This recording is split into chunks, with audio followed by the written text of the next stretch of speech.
Meaning of foie gras. Foie gras. Foie gras. Foie gras. Foie gras.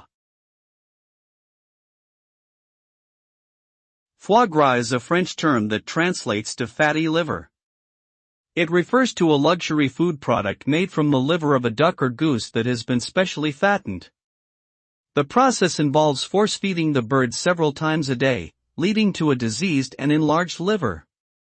The liver is then harvested and turned into a buttery, rich delicacy often served as an appetizer or in gourmet dishes.